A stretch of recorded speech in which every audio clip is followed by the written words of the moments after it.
¿Alguna vez se ha tenido esa sensación de que algo no encaja del todo? Como si en el fondo se estuviera siguiendo un guión que uno no ha escrito. Bueno, pues hoy, basándonos en las ideas de Robert K. Smith, vamos a meternos de lleno en esa sensación, en la idea de que vivimos en una especie de matrix mental, y lo que es más importante, cómo podemos despertar de ella. Y es que esta frase mítica de Morfeo, vamos, es el punto de partida perfecto. No solo nos habla de un sistema que nos rodea, sino de algo mucho más profundo, que gran parte de nosotros lo defenderíamos sin ni siquiera darnos cuenta. Y claro, esto nos lleva a una pregunta que, bueno, que a lo mejor incomoda un poco. ¿Y si somos nosotros uno de ellos? A ver, ¿a qué esto suena familiar? El libro lo clava al describir esta rutina, que es casi robótica, en la que muchas veces nos vemos atrapados. Suena el despertador, nos ponemos el uniforme y cumplimos con las tareas casi por inercia. Es un ciclo que se repite y se repite, día tras día, año tras año. Y justo ahí, en medio de esa monotonía, es cuando llega la pregunta del millón, ¿no? Ese momento de lucidez en el que uno se para y piensa, si esto es todo. Es esa sensación de que tiene que haber algo más, de que esa libertad que damos por sentada podría ser, en realidad, una ilusión. Y que hay un sistema más grande moviendo los hilos. Vale, ¿y qué es exactamente esta matrix mental? Pues el libro lo define súper claro. No habla de que el mundo físico sea falso, ojo, sino de una prisión invisible para la mente construida con nuestra propia conciencia. Un estado en el que se vive un poco engañado, alienado, en un sistema que se percibe como la única realidad posible. Entonces, uno se pregunta, ¿cómo funciona esto? ¿Cómo nos mantiene el sistema bajo control?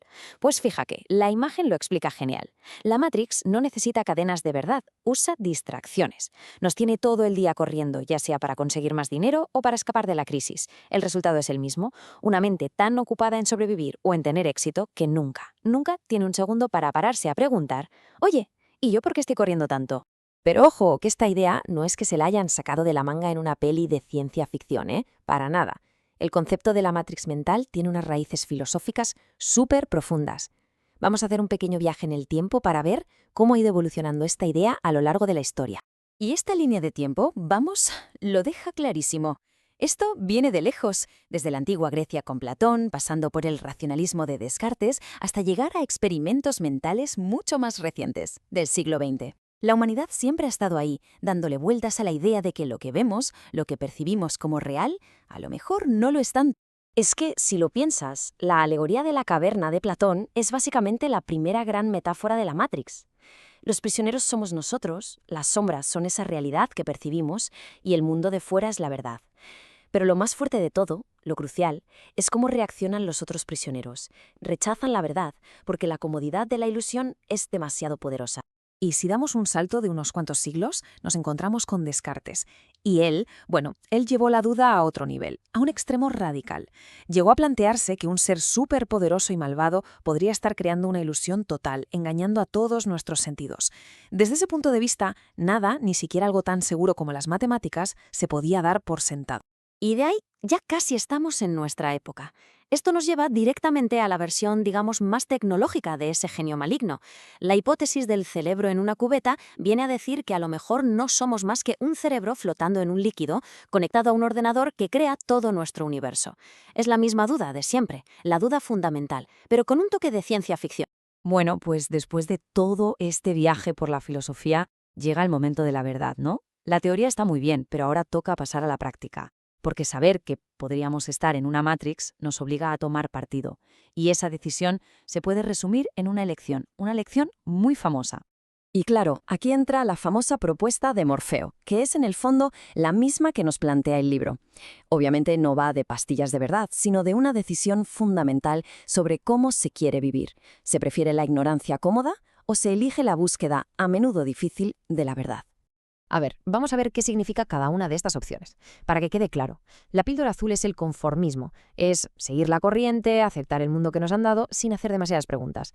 La píldora roja, por otro lado, es el camino de la conciencia. Y sí, implica sacrificar esa comodidad, pero a cambio de la autonomía, de la capacidad de forjar un camino propio. Y ojo, que aquí viene un matiz súper importante, porque escapar de la Matrix no es hacer las maletas y largarse a una isla desierta, no, es una revolución interna. Se trata de dejar de ser una marioneta del sistema y empezar a coger las riendas de la propia mente, de las propias decisiones, pero viviendo en el mismo mundo de siempre. Entonces, ¿por dónde se empieza? El libro, la verdad, es que propone un plan de acción bastante claro, con 3 pasos. Primero, Evaluar, o sea, mirar la propia vida con sinceridad y preguntarse, ¿qué de todo esto es mío de verdad y qué me viene impuesto? Segundo, desconectar, bajarle el volumen al ruido, al móvil, a la tele, que al final están diseñados para tenernos la mente ocupada. Y tercero, reconectar. Y ese ruido que quitamos lo sustituimos con actividades que nos ayuden a conocernos mejor, como las que vamos a ver ahora. Y de todas esas actividades para reconectar, el autor pone el foco en dos que son, vamos, potentísimas. Por un lado, la lectura, porque nos abre la mente a nuevas ideas y nos ayuda a pensar por nosotros mismos. Y por otro, la meditación, porque nos enseña a observar lo que pasa en nuestra cabeza sin que nos arrastre la corriente de pensamientos. Claro, cuando se oye la palabra meditación, a mucha gente le puede sonar a algo muy complicado, ¿verdad? Algo como muy intimidante si nunca se ha hecho. Pero nada más lejos de la realidad, el libro lo presenta de una forma súper accesible, como una herramienta que está al alcance de cualquiera. A ver, que los fundamentos son bien sencillos, como se ve aquí. No hace falta nada raro. Solo un sitio tranquilo, una postura cómoda y la intención de prestarle atención a la respiración. Y lo más importante es empezar poco a poco, sin agobios. Un par de minutos al día es más que suficiente para ir creando el hábito. Y esto es clave también, el despertar no es algo que ocurra solo en la cabeza. El libro insiste muchísimo en la importancia de recuperar el cuerpo. La Matrix, al final, nos empuja a no movernos, a ser como robots sentados en una silla, así que mover el cuerpo, sea como sea, es casi un acto de rebeldía. Es una forma de celebrar la libertad y de volver a conectar con nuestra parte más real, más física.